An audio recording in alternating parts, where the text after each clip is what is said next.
എടാ ഇന്ന് school leave അല്ലടാ, നമുക്ക് കളിക്കാൻ പോകണ്ടേ? അവിടെ എല്ലാരും എത്തിയിട്ടുണ്ട്. വാ നമുക്ക് പെട്ടെന്ന് തന്നെ പോവാം.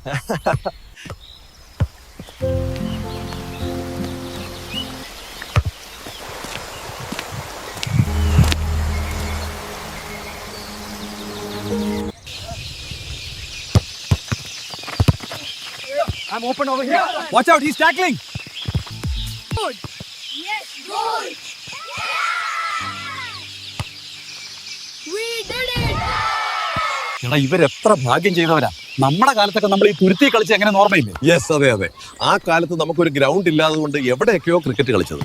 റോഡിൽ, പീടികത്തിട്ടയിൽ, ഇടറോഡുകളിൽ, പുഴക്കരയിൽ, വീടുമുറ്റത്ത്, തെങ്ങിൻ തോപ്പിൽ, അങ്ങനെ എത്ര സ്ഥലങ്ങളിൽ. എന്നാൽ ഇന്ന് നോക്കിയേ, നമ്മുടെ കുട്ടികൾക്ക് ലഭിച്ചിരിക്കുന്നത് വിശാലമായ ഒരു ഗ്രൗണ്ട്. അതെ, മതി വരുന്നവരെ ആസ്വദിച്ച് കളിക്കാം.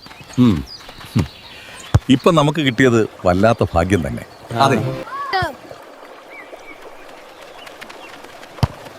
I'm open, pass it!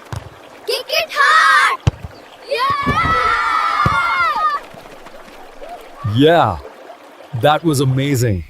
അതെ, അതിന് നമ്മൾ നന്ദി ചെയ്യേണ്ടത് മുസ്ലിം ലീഗ് പാർട്ടിയോടും ഇവിടുത്തെ മുനിസിപ്പൽ ഭരണസമിതിയോടുമാണ്. അതെ അതെ, ലീഗ് പാർട്ടിയല്ലേ നമുക്കിത് തളങ്കര കുടുംബത്തോട് വാങ്ങി തന്നത്. അവരുടെ സ്മരണക്കല്ലേ തളങ്കര മമ്മൂഞ്ഞി ഗ്രൗണ്ട് എന്ന പേര് വന്നത്. അതെ അതെ. അതിനുശേഷം ലീഗ് ഭരിക്കുന്ന മുനിസിപ്പാലിറ്റി അല്ലേ ആദ്യഘട്ടമായി 10 ലക്ഷം രൂപ ഗ്രൗണ്ടിനായി വെച്ചത്. ഇതൊക്കെ നമ്മൾ മറക്കാൻ പാടില്ല, പ്രത്യേകിച്ച് ഈ തെരഞ്ഞെടുപ്പ് സമയത്ത്. അതെ അതെ, മറക്കരുത്. നമ്മുടെ സ്ഥാനാർത്ഥി ഷാഹിന സലീമും പറഞ്ഞിട്ടുണ്ട്, അവർ ജയിച്ചാൽ ഇതൊരു മിനി സ്റ്റേഡിയം ആക്കാൻ ശ്രമിക്കുമെന്ന്.